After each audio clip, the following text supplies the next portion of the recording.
नमस्कार। The city news K is bulletin में आप सभी का स्वागत है। बुधवार को सोशल मीडिया पर प्रदेश के नाम संबोधन में सीएम उद्धव ठाकरे ने कहा, हम कोरोना वायरस की तीसरी लहर के लिए तैयारी कर रहे हैं। राज्य को ऑक्सीजन उत्पादन क्षमता बढ़ाकर 300 मीट्रिक टन करनी होगी, जिस पर काम शुरू कर दिया गया है। माझ्या महाराष्ट्रातील बांधवांनो, भगिनींनो आणि मातांनो, नमस्कार। जय महाराष्ट्र। खरं म्हटलं तर एक 2-4 दिवसापूर्वीच आपल्या भेटीला आलो होतो। मग असं नेमकं या 4 दिवसात पुन्हा आपल्या भेटीला येण्यासारखं काय घडलेलं आहे आपण जाणून आहात। सुरुवात करायची म्हटली तर आज माननीय सर्वोच्च न्यायालयाने आपण मुंबईमध्ये आणि महाराष्ट्रामध्ये, विशेषतः मुंबईमध्ये कोरोना नियंत्रणासाठी जी लढाई लढतो आहोत त्या लढ्याचं कौतुक केलेलं आहे। ही एक विशेष बाब आहे जी मला आपल्याबरोबर नक्कीच शेअर करायला आवडेल, किंबहुना आपल्याला ह्याची माहिती मिळालेलीच आहे। पण हे एकटे आपल्या यंत्रणेचं यश नाही। जर आपला सहभाग आणि आपलं सहकार्य या लढ्यामध्ये मिळालं नाही तर आपण हा लढा यशस्वी तर सोडाच, लढूच शकणार नाही।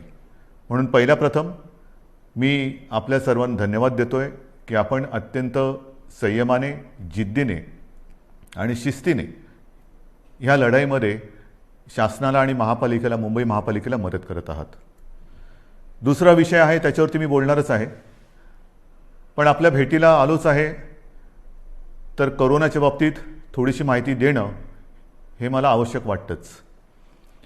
आपल्याला ही कल्पना आहे की आपण जे काही निर्बंध गेल्या काही दिवसापासून लावलेले आहेत त्या बाबतीत मी गेल्या वेळेला बोललो होतो की एक गोष्ट नक्की की रुग्णसंख्या जी काही झपाट्याने वाढत होती ती रुग्णवाढ आता किंचित थांबले नव्हे, ती आता थोडी खाली यायला लागलेली आहे।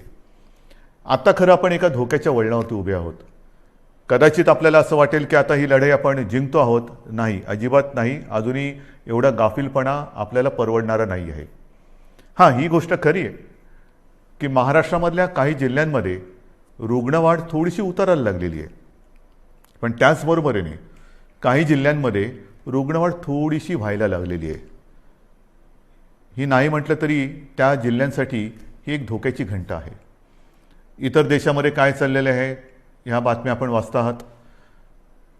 आपण निर्बंध लादून म्हणा किंबहुना निर्बंध पाळून म्हणा, एक सुरुवात केली दुसऱ्या लाटेची युद्ध करण्याची।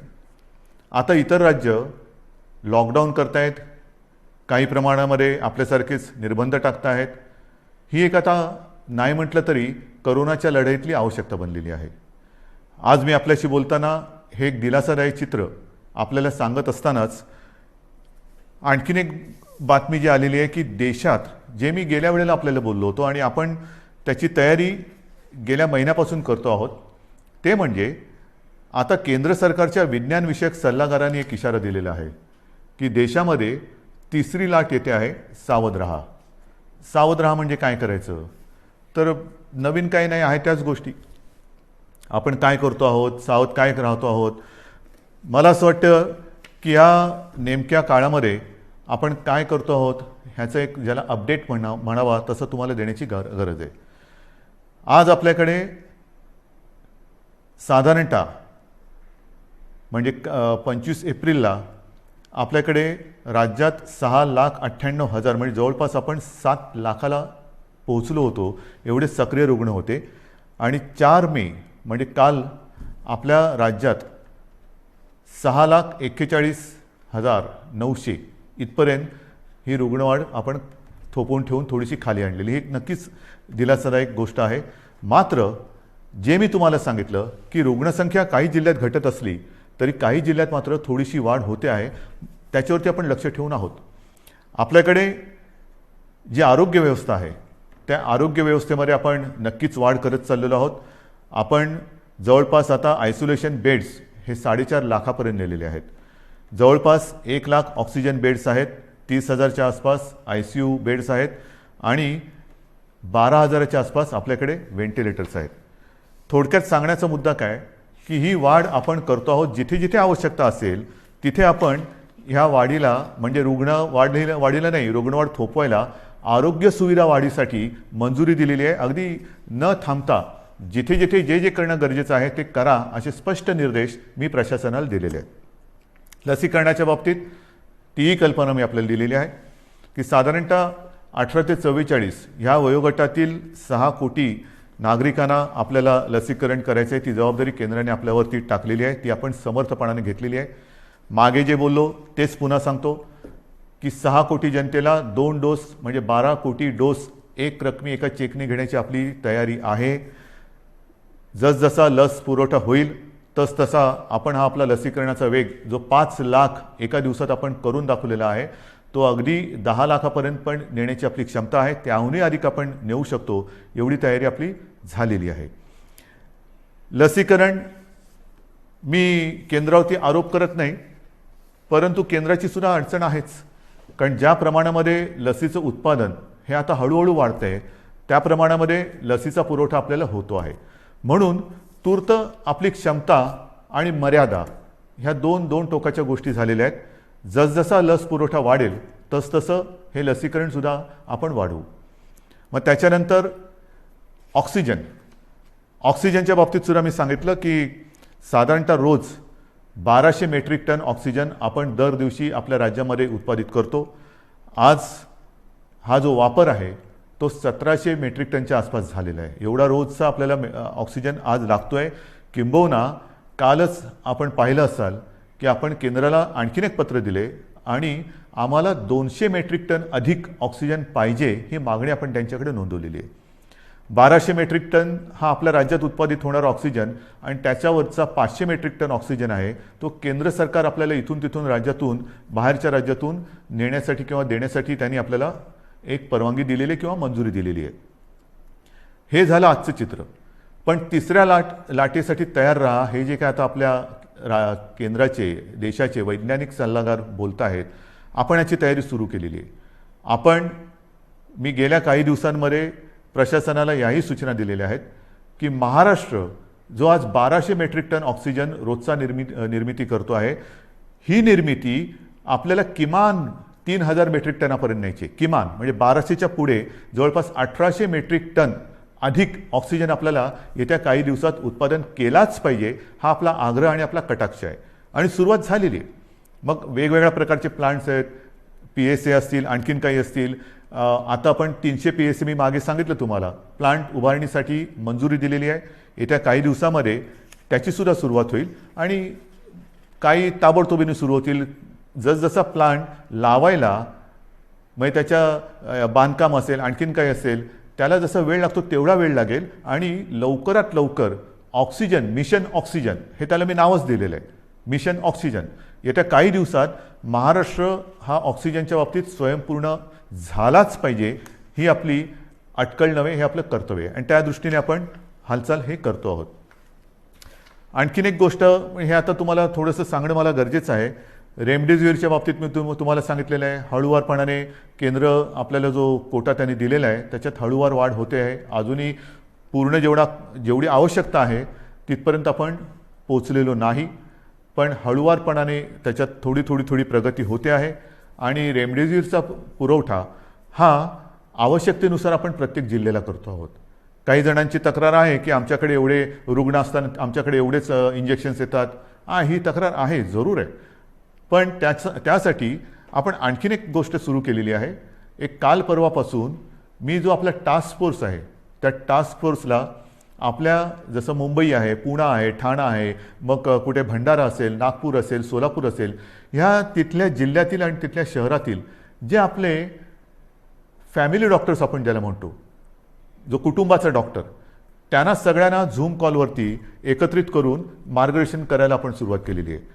काय करायचं, आपल्याकडे रुग्ण आल्यानंतर त्याला कोविड झाला आहे तर घरातल्या घरात म्हणजे आपण म्हणतो ना की आवश्यकता नसेल तर हॉस्पिटलमध्ये येण्याची गरज नाही, पण आवश्यकता असेल तर हॉस्पिटलमध्ये त्वरित आलं पाहिजे. मग हे नेमकं जो काही एक मी म्हणेन फरक आहे तो कसा करायचा. घरी असेल तर घरच्या घरी कोणती औषधे दिली गेली पाहिजेत, कोणती दिली म्हणजे द्यायची गरज नाही आहे, किंवा देण्याची गरज नसताना सुद्धा दिली जातात ती टाळली पाहिजे, याचं संपूर्ण मार्गदर्शन आपल्या राज्यातील सर्व वाड्या वस्त्या अगदी गल्ली बोळातले सुद्धा जे आपले चांगले चांगले डॉक्टर्स आहेत, अनेक वर्ष जे प्रॅक्टिस करतायत आणि त्या वस्तीला एक आधार म्हणून काम करतायत, त्या सगळ्यांना सोबत घेऊन आपण पुढे जातो आहोत. रेमडेसिवीर असेल, अगदी इतर काही गोष्टी असतील, या सगळ्या बाबतीत आपण स्वयंपूर्ण होण्याच्या दृष्टीने वाटचाल करतो आहोत की जेणेकरून तिसरी लाट, दुसरी लाट तर लवकर थोपवायची आहेच, पण तिसरी लाटसुद्धा जर का आली तर तिचा घातक दुष्परिणाम आपल्या राज्यावरती होऊ द्यायचा नाही, हा चंग बांधून आपलं महाराष्ट्र सरकार काम करत आहे. हे झालं एक करोनाच्या बाबतीतचं. मग दुसरा मुद्दा आहे तो साहजिकच आहे. जसा पहिला मुद्दा मी सांगितला की सुप्रीम कोर्टाने आज मुंबई महापालिकेच्या लढाईचं कौतुक केलेलं आहे, तसंच ही लढाई आपण लढत असताना ही जिकराची लढाई आहे, जीवावरती बेतलेले संकट आहे, अगदी देशात हाहाकार झालेला आहे, आणि अशी ही लढाई आपण जिद्दीने लढत असतानाच एक सुप्रीम कोर्टाने आणखीन एक निर्णय दिलेला आहे, तो मात्र थोडासा निराशाजनक आहे. बरोबर आहे, मराठा आरक्षण.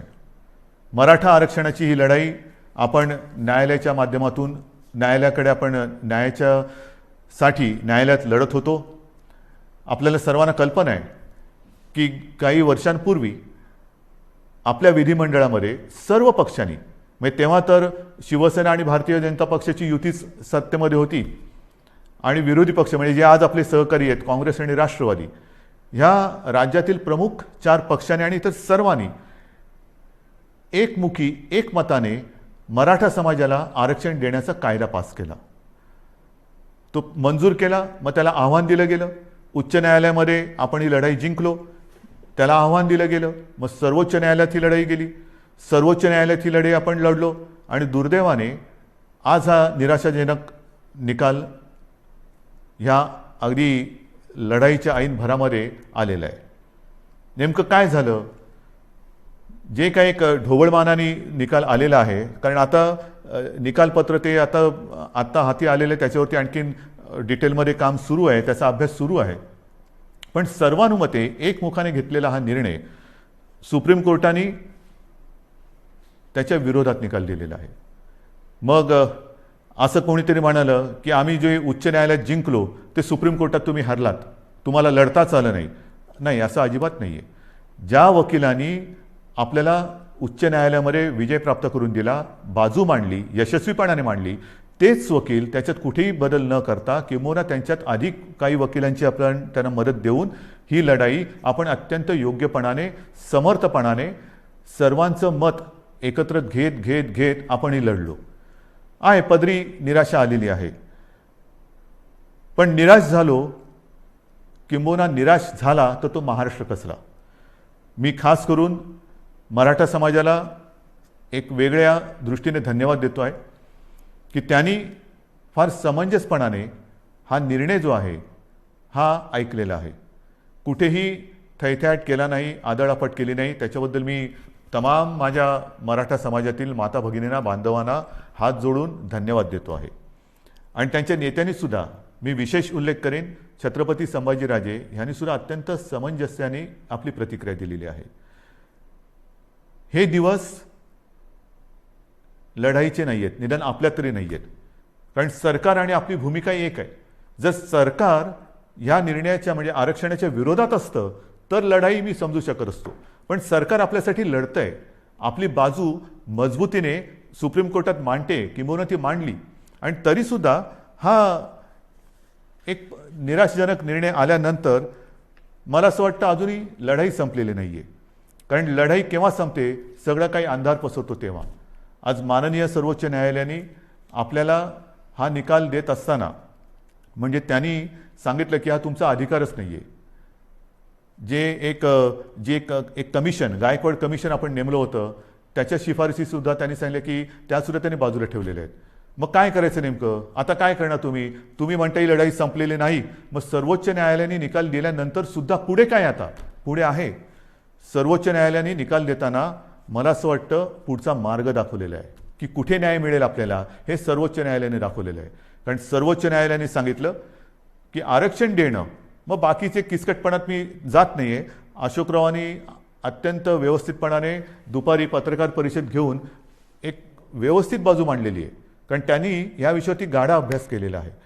गेले काही महिने 1-1.5 वर्ष माननीय अशोकरावांनी किती बैठका याच्यासाठी घेतल्या असतील, किती जणांशी बोलले असतील, किती जणांशी चर्चा केली असेल, हे त्यांनाच माहिती. आणि त्यांनी आज दुपारी अत्यंत व्यवस्थित समर्पक शब्दामध्ये जे काही आरोप प्रत्यारोप असतील त्याला उत्तरं दिलेली आहेत आणि आपली बाजूसुद्धा व्यवस्थित मांडलेली आहे, ती आपल्यासमोर आलेली आहे. म्हणून मी ते परत त्याच्यात बोलणार नाही आहे. पण सर्वोच्च न्यायालयाने जे सांगितलं की हा निर्णय घेण्याचा अधिकार हा राज्य सरकारचा नाही, मग कोणाचा आहे, तर हा अधिकार केंद्र सरकारचा आणि माननीय राष्ट्रपतींचा आहे. हा एक मोठा मार्ग त्यांनी दाखवलेला आहे. आणि म्हणून माझी जी पहिली प्रतिक्रिया आपल्यासमोर आलेली आहे, त्या प्रतिक्रियेत मी म्हटलं की एका प्रकारे सर्वोच्च न्यायालयाने हा निकाल देताना आपल्याला वेगळं मार्गदर्शन केलेलं आहे की कुठे न्याय मिळेल. त्याच वेळेला मी म्हटलेलं आहे की केंद्र सरकारला, म्हणजे माननीय पंतप्रधान आणि माननीय राष्ट्रपती यांना मी हात जोडून विनंती करतो आहे की आता हा अधिकार आपला आहे, हे सर्वोच्च न्यायालयाने सांगितलेलं आहे. आपण 370 कलम काश्मीरचं हटवताना जी हिंमत दाखवली, तीच हिंमत आणि तीच संवेदनशीलता आम्हाला आत्ता पाहिजे. सर्वोच्च न्यायालयाने यापूर्वी जे 2 निकाल दिले होते, ते शहाबानो खटला असेल किंबहुना ॲट्रॉसिटी ॲक्ट असेल, तो सुद्धा केंद्र सरकारने म्हणजे संसदेने आपल्या अधिकाराचा वापर करून बदलला आणि एक संवेदनशीलता दाखवली. मग आता तर सर्वोच्च न्यायालयाने सांगितलेले की हा अधिकार आपला आहे, आणि हा अधिकार आपला आहे म्हटल्यानंतर आम्ही सगळेजण एकत्र आहोत. महाराष्ट्रामध्ये ज्या वेळेला हा निर्णय घेतला गेला तेव्हा जे सर्व पक्ष एकत्रित आले होते, ते सर्व पक्ष आजसुद्धा एकत्रित आहेत. आम्ही एकमुखी आपल्याला विनंती करतो आहे की आपल्याला जे जे काही सहकार्य आपल्या राज्यातून पाहिजे असेल, आमच्या राज्यातून पाहिजे असेल, ते आम्ही करतो आहोत, नक्कीच करू. मात्र आता सहनशीलता ही आहे. माझा मराठा समाज हा सहनशील आहे, कुठेही आतताईपणा त्यांनी केलेला नाही. न्याय हक्कासाठी रस्त्यावरती उतरला, तो सुद्धा शांततेने उतरला. अशा ह्या समाजाचा, लढवय्या, शेतकरी, सगळं मी आपलं वर्णन केलेलं आहे. ह्या समाजाला न्याय देण्यासाठी आता केंद्र सरकारने जास्त वेळ न लावता निर्णय घ्यावा. मी आपल्या माध्यमातून माननीय राष्ट्रपतींना आणि माननीय पंतप्रधानांना विनंती करतोच आहे, पण उद्या अधिकृत पत्रसुद्धा मी त्यांना देतो आहे. जर का आणखीन आम्हाला तिकडे येऊन भेटण्याची आवश्यकता असेल तर तीही आम्ही करायची तयारी आहे. आणि ही एक मागणी आम्ही करत असताना सर्वोच्च न्यायालयाच्या निकालाची प्रत ही आत्ता संध्याकाळी उशिरा प्राप्त झालेली आहे. त्याचासुद्धा अभ्यास आपल्या ज्येष्ठ विधिज्ञांकडून सुरू आहे. ज्येष्ठ वकिलांची एक मी म्हणेन फौज, कारण समिती फार छोटा शब्द झाला, फौज ही आपल्यासोबत आहे. त्यांच्यासोबत आजपर्यंतसुद्धा विचारविनिमय केलेला आहे. आता मात्र सर्वोच्च न्यायालयाची ही प्रत प्राप्त झाल्यानंतर त्याचा अभ्यास सुरू झालेला आहे. त्याच्यात आणखीन काही मार्ग दाखवलेत का तेही बघतो. त्याच्यानंतर नेमकं निकालामध्ये म्हटलेलं काय आहे, आपल्या मर्यादा काय आहेत, तेही आपण बघतो आहोत. मात्र पुन्हा एकदा मी सांगेन की जो मार्ग सर्वोच्च न्यायालयाने दाखवलेला आहे, ह्या निर्णयाच्या बाबतीत केंद्र सरकारच्या अधिकारावरती त्यांनी मी म्हणेन एका अर्थी शिक्कामोर्तबच केलेलं की हा तुमचा अधिकार आहे. आता मला केंद्र सरकारचा अधिकार पाहिजे, कारण आम्ही सर्व पक्ष एकत्र आहोत. मराठा समाज आणि आम्ही आणि माझ्या महाराष्ट्रातले सगळे समाज हे सगळे एकत्र आहोत. ही मागणी केवळ एका समाजाची नाही, तर न्याय हक्काची मागणी ही महाराष्ट्राची आहे. आणि तिचा अनादर केंद्र सरकार, माननीय पंतप्रधान आणि माननीय राष्ट्रपती करणार नाहीत, ही मला खात्री आहे, हा मला आत्मविश्वास आहे. तूर्त मी सर्वांना हेच सांगू इच्छितो की अत्यंत धोक्याच्या वळणावर कोरोनाच्या आपण उभे आहोत. जी शांतता, जो संयम तुम्ही आजपर्यंत दाखवलेला आहात, तोच संयम, तीच शांतता यापुढे आपल्याला गरजेची आहे. आता संयम आणि शांतता 2 लढाईसाठी पाहिजे. एक तर कोरोनाविरुद्धची लढाई, आणि दुसरी जी कदाचित जी काही समाज विघातक लोक किंवा शक्ती असतात की ते आग लावण्याचा प्रयत्न करतात, तर अशा लोकांच्या भडकवण्याला बळी पडू नका. सरकारवरती विश्वास ठेवा. सरकार पूर्ण ताकदीने, पूर्ण क्षमतेने ही लढाई जिंकल्याशिवाय राहणार नाही आणि तुम्हाला तुमचा न्याय हक्क मिळवून दिल्याशिवाय राहणार नाही. एवढंच एक वचन आपल्याला देतो आणि तूर्त आपली रजा घेतो. जय हिंद, जय महाराष्ट्र.